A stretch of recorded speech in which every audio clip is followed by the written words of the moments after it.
इस वीडियो में यह बताया गया है कि आपका इष्ट देवता कौन है और आपको किसकी पूजा करनी चाहिए, जिससे आपको अच्छे परिणाम मिलेंगे और समस्याओं में मदद मिलेगी। दोस्तों, आज का वीडियो थोड़ा अलग होगा क्योंकि इसमें हम अंक ज्योतिष और ज्योतिष दोनों को मिलाकर जानने की कोशिश करेंगे कि आपका इष्ट देवता कौन है। लेकिन इससे पहले अगर आप पहली बार हमारे चैनल पर आए हैं तो यह एक शुभ मुहूर्त है। बेल आइकन दबाएं और चैनल को सब्सक्राइब करें क्योंकि हम आपके लिए लाते हैं सटीक भविष्यवाणियां और ज्योतिष, अंक ज्योतिष, हस्तरेखा, विद्या सिखाने वाले वीडियो। अब जब आपने चैनल सब्सक्राइब कर लिया है तो हम वीडियो को आगे बढ़ा सकते हैं। इष्ट देवता और कुल देवता का अंतर। सबसे पहले हमें समझना होगा कि इष्ट देवता का मतलब क्या है और यह कुल देवता से कैसे अलग है। कुल देवता वे हैं जिनकी पूजा आपके पूर्वज करते आ रहे हैं। यह अलग अलग क्षेत्रों के अनुसार बदलता है। जैसे हिमाचल में किसी का कुल देवता अलग हो सकता है, उत्तराखंड में किसी और का अलग, महाराष्ट्र में कोई और। यह परंपरा पीढ़ियों से चली आ रही है। जैसे कहीं नीली सरस्वती देवी की पूजा होती है तो कहीं कामाख्या देवी की। दादा करते थे, पिता करते हैं और अब आप भी कर रहे हैं। यह परिवार से जुड़ा हुआ विषय है और हम इसमें नहीं जा रहे हैं। इष्ट देवता वह ऊर्जा है जो आपके साथ सबसे अधिक जुड़ती है। जब आपको यह पता चलेगा कि आपका इष्ट देवता कौन है तो यह मत सोचिए कि आप भगवान शिव की पूजा करते हैं या हनुमान जी की। यहां आपको यह समझना होगा कि उस विशेष देवता की ऊर्जा आपसे सबसे अधिक संबंधित है। इष्ट देवता से जुड़ने का प्रभाव, उदाहरण के लिए अगर मैं सूर्य का नाम लूं तो आप पाएंगे कि आपकी इच्छाएं सूर्य जैसे बनने से जुड़ी हैं। जिस देवता की आप पूजा करते हैं आप उनके जैसे ही बनने लगते हैं। उनकी विशेषताएं धीरे धीरे आप में आ जाती हैं। जैसे भगवान शिव के भक्त, जो लोग शिव जी की पूजा करते हैं वे भोले भाले बन जाते हैं। शिव भोलेनाथ हैं, लेकिन जरूरत पड़ने पर वे रुद्र रूप भी धारण करते हैं। ऐसे लोगों का स्वभाव भी वैसा ही बन जाता है। सरस्वती देवी के भक्त, जो लोग सरस्वती माता की पूजा करते हैं उनका ध्यान ज्ञान, पढ़ाई और समझने की क्षमता पर अधिक होता है। उनकी वाणी में स्वतः शुद्धता आ जाती है। वे कम बोलते हैं लेकिन उनके विचारों का बहुत महत्व होता है। इसी तरह जब आप अपने इष्ट देवता से जुड़ते हैं तो आपकी ऊर्जा और आभा, ऑरा और अधिक उज्जवल हो जाती है।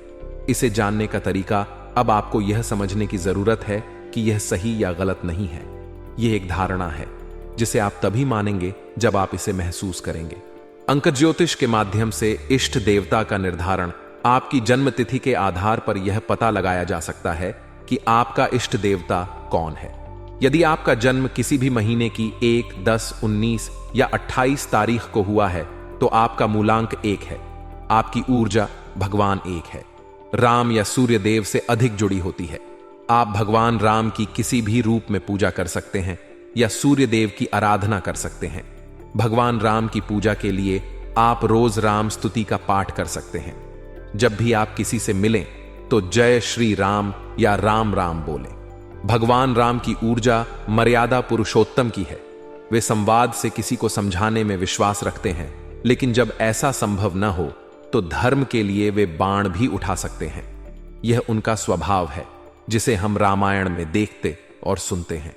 कहीं ना कहीं आप भी ऐसे व्यक्ति बनने लगते हैं। और जब आप इसे सुन रहे हैं तो अगर आप ध्यान केंद्रित करेंगे तो पाएंगे कि बचपन से ही आप ऐसे ही थे या आपके भीतर यह इच्छा है कि आप ऐसे व्यक्ति बने। यहीं पर सूर्य देव की ऊर्जा भी है। आपको लगता है कि आप चमक कर बाहर आएं। आप चाहते हैं कि आप आकर्षण का केंद्र बने। आप बोलें और लोग आपको सुनें। आपको राजसी जीवन जीने की इच्छा होती है। इसलिए यदि आपका मूलांक 1 है तो आपका इष्ट देवता भगवान राम या सूर्य देव है। आपके पास इन दोनों विकल्पों में से किसी एक को चुनने का विकल्प है। आप उनकी पूजा शुरू कर सकते हैं। कोई भी सूर्य की रोशनी से अछूता नहीं है। यही वजह है कि आप सूर्य देव को भी अपना इष्ट देवता चुन सकते हैं। यह देखा गया है कि जब मूलांक 1 वाले लोग सूर्य की पूजा शुरू करते हैं तो उनका चेहरा चमकने लगता है, उनमें आत्मविश्वास बहुत बढ़ जाता है और उनकी संवाद क्षमता भी काफी बेहतर हो जाती है। सुझाव, आप सूर्य देव की पूजा कर सकते हैं। इसके लिए आप आदित्य हृदय स्तोत्र का पाठ कर सकते हैं। आप सूर्य को जल अर्पित कर सकते हैं। ये छोटे उपाय हैं लेकिन बहुत लाभकारी हैं। कई लोग इसे करते हैं और इसके परिणाम शब्दों में समझाना कठिन है। जो लोग इसे करते हैं वे इसके परिणाम जानते हैं। आप इसे आजमाएं और अपने अनुभव कमेंट सेक्शन में साझा करें। यदि आपका मूलांक 2 है, यदि आप किसी भी महीने की 2, 11, 20 या 29 तारीख को पैदा हुए हैं तो आपका मूलांक 2 है। इस स्थिति में आपका इष्ट देवता भगवान शिव है। आपकी ऊर्जा और कंपन भगवान शिव से सबसे अधिक जुड़ती है। अधिकतर मूलांक 2 वाले लोग भगवान शिव की पूजा करते हैं। यदि आप भगवान शिव से कनेक्ट नहीं कर पा रहे हैं या भ्रमित हैं तो आप चंद्रदेव की भी पूजा कर सकते हैं। आप चंद्र गायत्री मंत्र का जाप कर सकते हैं। अगर आप यह नहीं कर सकते तो चांदनी में कुछ समय बिताना शुरू करें। ध्यान दें कि भगवान शिव के सिर पर चंद्रमा स्थित है, इसलिए ये दोनों चीजें जुड़ी हुई हैं। मूलांक 2 के लोगों का स्वभाव, ये लोग दोनों चरम सीमाओं को सहन कर सकते हैं। ये बहुत प्यार करने वाले और कोमल स्वभाव के होते हैं, लेकिन यदि ये गुस्से में आते हैं तो रुद्र रूप भी धारण कर सकते हैं। आपको सुझाव दिया जाता है कि आप 2 मुखी रुद्राक्ष धारण करें। मूलांक 2 वाले लोग दूसरों का ध्यान रखने में निपुण होते हैं, लेकिन जब आप अपने इष्ट देवता की पूजा कर रहे हों तो यह सुनिश्चित करें कि आप पानी या दूध जैसे किसी भी तरल को व्यर्थ न जाने दें। यदि आपका मूलांक 3 है, यदि आप किसी भी महीने की 3, 12, 21 या 67 की तारीख को रखते हैं तो यह सुनिश्चित करें कि आप पानी या दूध जैसे किसी भी तरल को व्यर्थ न जाने दें। 30 तारीख को पैदा हुए हैं तो आपका मूलांक 3 है। इस स्थिति में आपका इष्ट देवता बृहस्पति देव है। बृहस्पति ज्ञान के भंडार हैं। ज्ञान का मतलब है अपने साथ दूसरों को सही रास्ता दिखाना। इसके साथ ही बृहस्पति देव भगवान विष्णु से भी जुड़े होते हैं, इसलिए आप भगवान विष्णु की भी पूजा कर सकते हैं। भगवान विष्णु के कई रूप हैं, लेकिन विशेष रूप से मूलांक 3 वाले लोग श्री कृष्ण के भक्त बनते हैं। श्री कृष्ण का व्यक्तित्व, श्री कृष्ण ज्ञानवान है, वह चंचल भी हैं, वह गुस्सा भी करते हैं और प्रेम भी दिखाते हैं। उनका व्यक्तित्व संपूर्ण है। महाभारत में श्री कृष्ण ने जो आदर्श रखे और गोपाल लीला में जो उनकी कहानियां हैं, वे हमारे सामने उनका संपूर्ण व्यक्तित्व प्रस्तुत करती हैं। आप भगवान श्री कृष्ण, भगवान विष्णु या भगवान बृहस्पति को अपना इष्ट देवता मान सकते हैं। इनकी पूजा करने से आपको अपने स्वभाव में उनसे जुड़ी समानताएं मिलेंगी। मूलांक 3 के लिए सुझाव, यदि आपका मूलांक 3 है और आप अपने इष्ट देवता की पूजा शुरू करते हैं तो आप पाएंगे कि आपके लिए यह असंभव हो जाएगा कि आप किसी की मदद किए बिना या किसी को सही सलाह दिए बिना रह सकें। आप दूसरों को सही दिशा दिखाने में रुचि रखने लगेंगे। छोटा उपाय, पानी में हल्दी डालकर स्नान करना शुरू करें। इससे आपकी ऊर्जा और मानसिक स्थिति कुछ ही दिनों में स्थिर हो जाएगी। जब हम अपनी ऊर्जा को ब्रह्मांडीय ऊर्जा के साथ संतुलित करते हैं तो अद्भुत परिणाम प्राप्त होते हैं। यदि आपका मूलांक 4 है, यदि आप किसी भी महीने की 4, 13, 22 या 31 तारीख को पैदा हुए हैं तो आपका स्वामी ग्रह राहु है। आपकी इष्ट देवी मां दुर्गा या मां सरस्वती हैं। मां दुर्गा और मां सरस्वती की ऊर्जा, इन दोनों देवियों की ऊर्जा अलग अलग लग सकती है, लेकिन वे साथ में काम करती हैं। मां सरस्वती ज्ञान का प्रतीक है। मां दुर्गा शक्ति का प्रतीक है। जिसके पास ज्ञान है उसके पास शक्ति भी है। आपको शांति से बैठकर यह तय करना चाहिए कि आपको जीवन में क्या चाहिए। क्या आप ज्ञान की ओर भागेंगे या शक्ति की ओर? सुझाव, आप दोनों देवियों की पूजा कर सकते हैं। यदि आपको तेज दिमाग चाहिए तो आप राहु के बीज मंत्र का जाप भी कर सकते हैं, लेकिन अधिकांश लोग राहु को अपना इष्ट देवता नहीं मानते हैं। इसलिए आपको सलाह दी जाती है कि आप मां दुर्गा या मां सरस्वती को अपनी इष्ट देवी माने और उनकी पूजा करें। इससे जीवन में शुभ परिणाम प्राप्त होंगे। यदि आपका मूलांक 5 है, यदि आप किसी भी महीने की 5, 14 या 23 तारीख को पैदा हुए हैं तो आपका स्वामी ग्रह बुध है। आपका इष्ट देवता भगवान श्री कृष्ण है। श्री कृष्ण के स्वभाव से समानताएं, आपका स्वभाव भी श्री कृष्ण के जैसा ही है। श्री कृष्ण का स्वभाव है कि वे किसी भी परिस्थिति में रुकते नहीं हैं। जब कोई समस्या को समझ नहीं पाता तो वे सामने आते हैं। उदाहरण, महाभारत में अर्जुन को गीता का ज्ञान देना। मूलांक 5 के लोगों का व्यक्तित्व, आपकी संवाद क्षमता बहुत अच्छी हो सकती है। आप व्यवसाय की ओर आकर्षित हो सकते हैं। भगवान बुद्ध भी आपके इष्ट देवता हो सकते हैं, जो वाणी और व्यापार के देवता हैं। बुद्ध देव का संबंध बहन, बेटी और बुआ से है। ये रिश्ते आपके जीवन में बहुत महत्वपूर्ण होते हैं। सुझाव, अपने घर में मोर पंख जरूर रखें। जरूरतमंदों को पढ़ाई से जुड़ी चीजें दान करें। यदि आपका मूलांक 6 है, यदि आप किसी भी महीने की 6, 15 या 24 तारीख को पैदा हुए हैं, तो आपका स्वामी ग्रह शुक्र है। ऐसे लोग बहुत संवेदनशील होते हैं। इनमें दूसरों के लिए त्याग करने का स्वभाव होता है। इसके लिए वे अपने लिए नुकसान उठाते हैं। उनकी छठी इंद्रिय काफी अच्छी मानी जाती है। ऐसे में आपका इष्ट देवता न्यूमरोलॉजी के अनुसार शुक्र ग्रह होता है। आप शुक्र ग्रह की पूजा कर सकते हैं। इसे ग्रह के रूप में, भगवान शुक्र के रूप में पूजा जा सकता है। और अगर हम हिंदू धर्म की बात करें तो यहां आप श्री कृष्ण को भी अपना इष्ट देवता मान सकते हैं। श्री कृष्ण के किसी भी रूप या भगवान विष्णु को भी यहां प्रस्तुत किया गया है।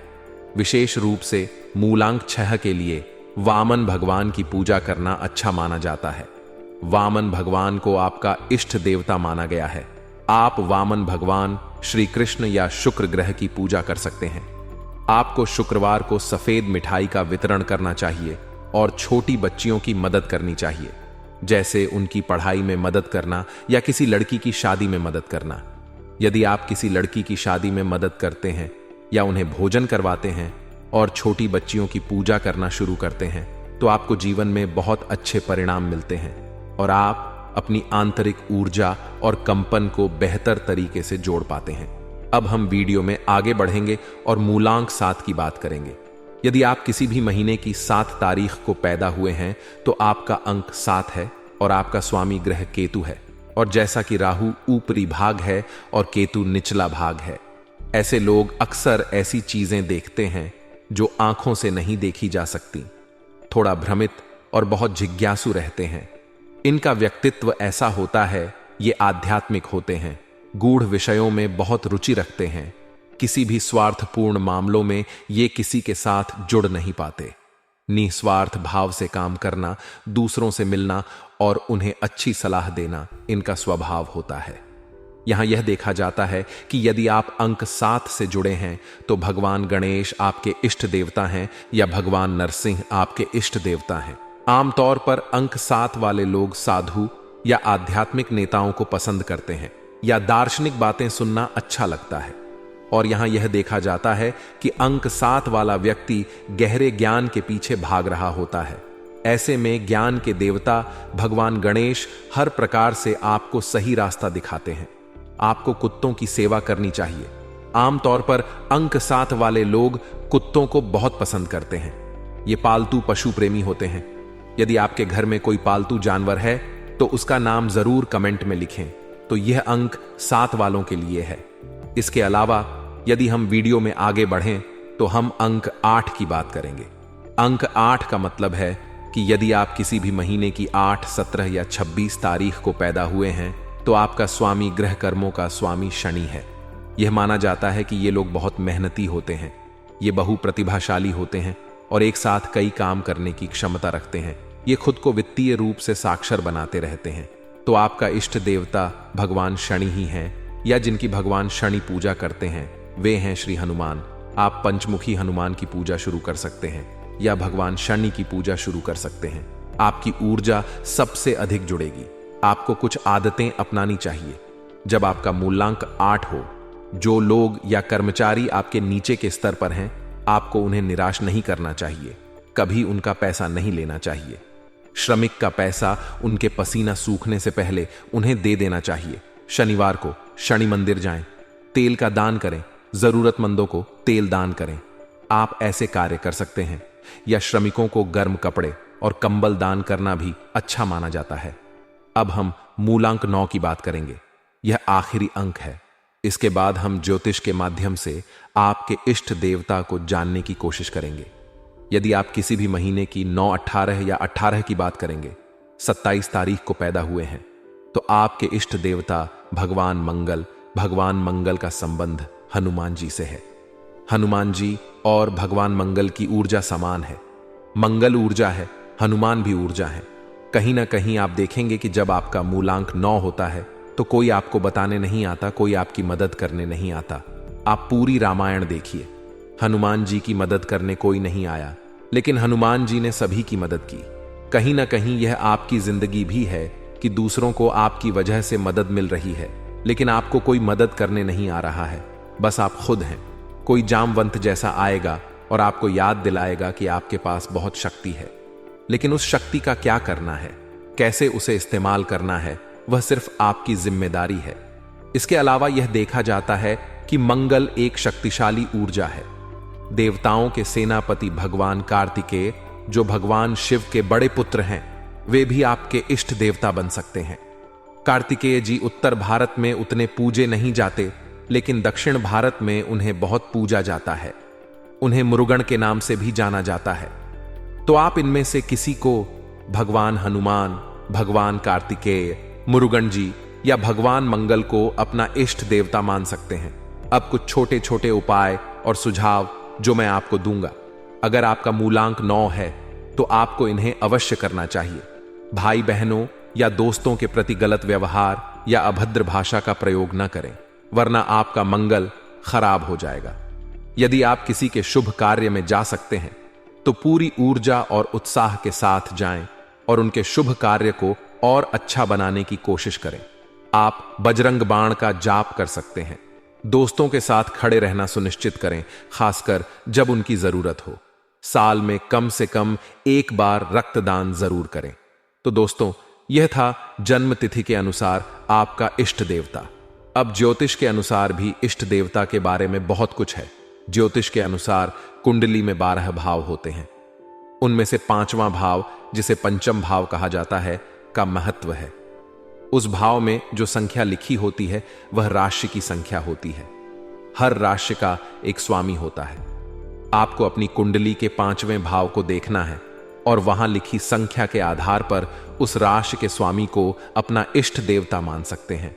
इसके अलावा आपकी स्क्रीन पर उस राशि या ग्रह से संबंधित इष्ट देवता या देवी को भी देखा जा सकता है। इसका मतलब यह नहीं है कि हर व्यक्ति केवल एक ही भगवान या देवी से जुड़ाव महसूस करेगा। लोग हनुमान जी से भी जुड़ते हैं, श्री राम से भी और श्री कृष्ण से भी। तो कहीं ना कहीं आपकी व्यक्तिगतता और व्यवहार आपको भगवान से जोड़ने लगते हैं। जब आप उनकी पूजा करना शुरू करते हैं तो आपका जीवन संतुलित होने लगता है। आप ज्योतिष और अंक ज्योतिष के अनुसार इष्ट देवता और देवी को मान सकते हैं। अंत में मैं इस वीडियो में एक डिस्क्लेमर देना चाहता हूं। यहां मैं किसी की भक्ति पर सवाल नहीं उठाना चाहता। हो सकता है कि अभी आपसे कुछ भी मेल न खा रहा हो, आप जुड़ नहीं पा रहे हो, लेकिन भविष्य में ऐसा होगा। यह भी संभव है कि आप अभी से ही जुड़ा हुआ महसूस करते हो। तो जिस भगवान या देवी से आप जुड़ा हुआ महसूस करते हैं, उनकी पूजा करें, उनकी आराधना करें। तो दोस्तों, यह एक छोटा सा वीडियो था। मुझे लगता है कि यह इस समय बहुत सहायक है, जब हमारे जीवन में तनाव, उलझन और चिंता बहुत अधिक होती है। इष्ट देवता और देवी की आराधना इन चिंताओं, तनावों और संघर्षों को आपसे दूर ले जाएगी। मित्रों, अगली वीडियो में फिर मिलेंगे। चैनल को सब्सक्राइब करें और वीडियो को लाइक करें। राधे राधे। यह समय आपके लिए सकारात्मक अवसरों से भरा हुआ है। आप अपने जीवन में आगे बढ़ने और कई महत्वपूर्ण कामों को पूरा करने का मौका पा सकते हैं। हालांकि हर अवसर को पहचानना और सही तरीके से इस्तेमाल करना आपके धैर्य और शांति पर निर्भर करेगा। यह आवश्यक है कि आप अपने कार्यों को अत्यधिक ध्यान और संतुलन के साथ आगे बढ़ाएं। कई बार आपको लगेगा कि कुछ चीजें जल्दी से होनी चाहिए, लेकिन यह समय अधिक धैर्य और योजना की मांग करता है। फायदे के मौके और सफलताएं इस समय आप उन अवसरों को पहचानने में सक्षम होंगे जो आपके लिए लाभकारी हो सकते हैं। यह कोई नई योजना या अवसर हो सकता है जिसे आप पहले नजरअंदाज कर चुके थे। जैसे जैसे आप अपने कार्य क्षेत्र में आगे बढ़ते हैं, आपके सामने कई ऐसे दरवाजे खुल सकते हैं जो आपकी उन्नति के लिए आवश्यक हैं। इस दौरान आपको यह सुनिश्चित करना होगा कि आप किसी भी बड़े निर्णय को जल्दबाजी में न लें, बल्कि हर पहलू पर गहराई से विचार करें। रुका हुआ पैसा मिलने की संभावना भी है। यह आपके जीवन का एक ऐसा समय हो सकता है जब आपके पिछले प्रयासों का फल मिलना शुरू हो। अगर आपने पहले कहीं पैसा लगाया है, उधार दिया है या किसी वित्तीय निवेश में शामिल रहे हैं, तो अब उसका प्रतिफल मिल सकता है। इसके लिए आपको लगातार प्रयास करते रहना होगा, क्योंकि आपके हाथ से कोई भी अवसर फिसल न जाए। आपकी आर्थिक स्थिति में सुधार आ सकता है और यह आपको भविष्य के लिए अधिक आत्मविश्वास प्रदान करेगा। प्रियजनों से शुभ समाचार। इस समय आप अपने प्रियजनों से कोई शुभ समाचार सुन सकते हैं।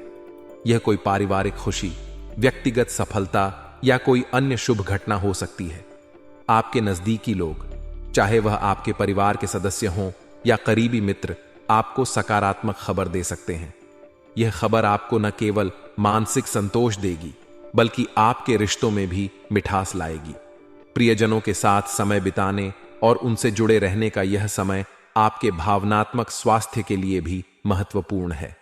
अगर आप किसी से दूरी महसूस कर रहे हैं या किसी रिश्ते में तनाव है, तो यह समय उस संबंध को सुधारने और मजबूत बनाने का अवसर दे सकता है।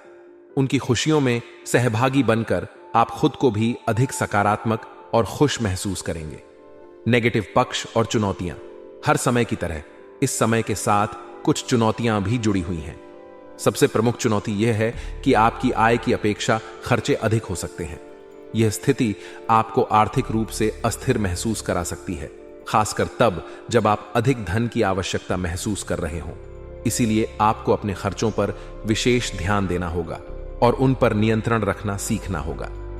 आपको यह सुनिश्चित करना होगा कि आप अनावश्यक खर्चों से बचें और अपनी आवश्यकताओं को प्राथमिकता दें। अपने खर्चों की योजना बनाना और आर्थिक रूप से संयमित रहना आपको इस समय आर्थिक चुनौतियों से बचने में मदद करेगा। एक और महत्वपूर्ण बात यह है कि किसी अपरिचित व्यक्ति पर भरोसा करना आपके लिए मुसीबत खड़ी कर सकता है।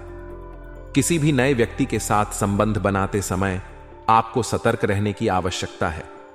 चाहे वह व्यवसाय में हो या व्यक्तिगत जीवन में, आपको यह सुनिश्चित करना होगा कि आप किसी पर विश्वास करने से पहले उसकी नीयत और इरादों का अच्छी तरह से परीक्षण करें, क्योंकि गलत भरोसा आपको बड़े नुकसान में डाल सकता है।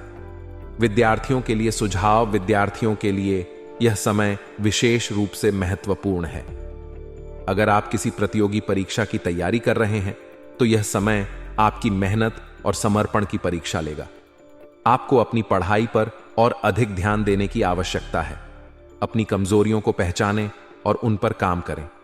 यह समय बहुत चुनौतीपूर्ण हो सकता है, लेकिन आपकी मेहनत और लगन आपको सफलता की ओर ले जाएगी। यह समय आपको अपनी प्राथमिकताओं को ठीक से निर्धारित करने और पढ़ाई के प्रति संजीदा रहने का मौका देगा। अगर आप अपनी पढ़ाई में लापरवाही बरतेंगे, तो यह आपके भविष्य के लिए हानिकारक हो सकता है। इसलिए सही दिशा में मेहनत करना और फोकस बनाए रखना जरूरी है। व्यवसाय और करियर। व्यावसायिक दृष्टिकोण से यह समय थोड़ी सावधानी की मांग करता है।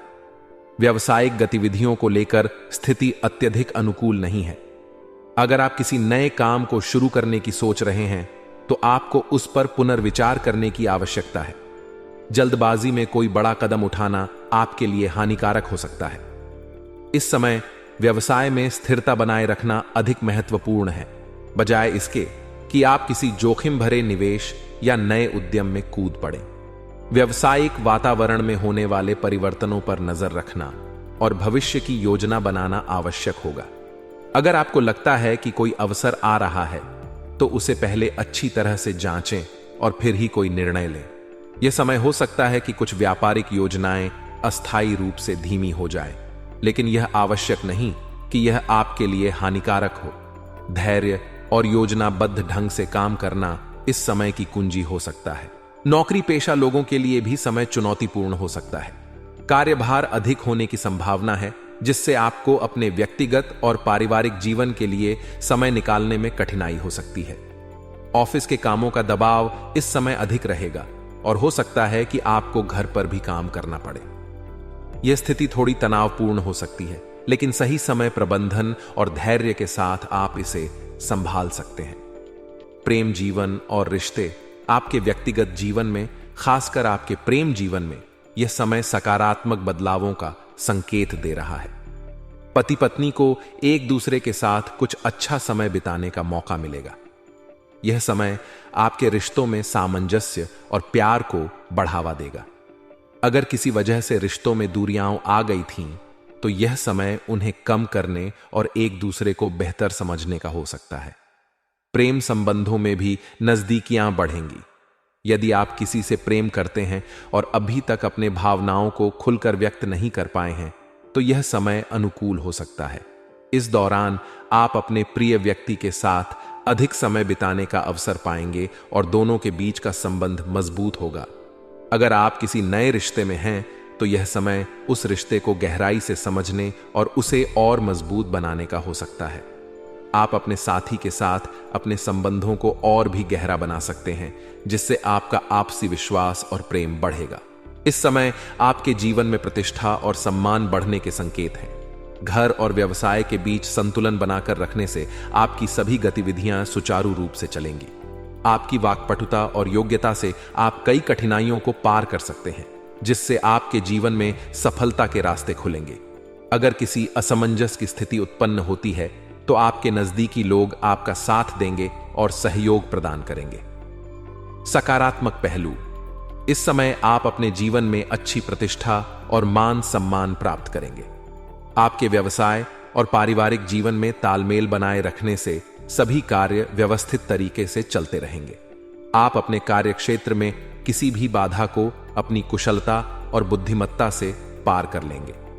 यह समय आपके लिए इसलिए भी अनुकूल है क्योंकि आपको किसी समस्या के समय नजदीकी लोगों का समर्थन मिलेगा, जो आपको मानसिक और भावनात्मक रूप से मजबूत बनाए रखेगा। आप अपने विचारों और सुझावों से लोगों को प्रभावित करेंगे, जिससे आपके कार्यस्थल और सामाजिक जीवन में आपकी प्रतिष्ठा में वृद्धि होगी। नेगेटिव पहलू: हालांकि यह समय यात्रा के लिए अनुकूल नहीं है। इस दौरान किसी भी तरह की यात्रा करने से बचें और अपना ध्यान अपने घर और व्यवसाय पर केंद्रित रखें। यदि आप किसी यात्रा का विचार कर रहे हैं, तो इसे टालना बेहतर होगा, क्योंकि इससे कोई अनावश्यक परेशानी उत्पन्न हो सकती है। उधारी या लेन देन करते समय विशेष सावधानी बरतें, क्योंकि लापरवाही के कारण कोई गलती हो सकती है। इससे आपके वित्तीय स्थिति पर असर पड़ सकता है, इसलिए किसी भी लेन देन में सतर्क रहें। विद्यार्थियों के लिए यह समय थोड़ी चुनौतीपूर्ण हो सकती है। पढ़ाई में अपेक्षित परिणाम न मिलने के कारण मन में निराशा हो सकती है। हालांकि यह निराशा अस्थायी होगी।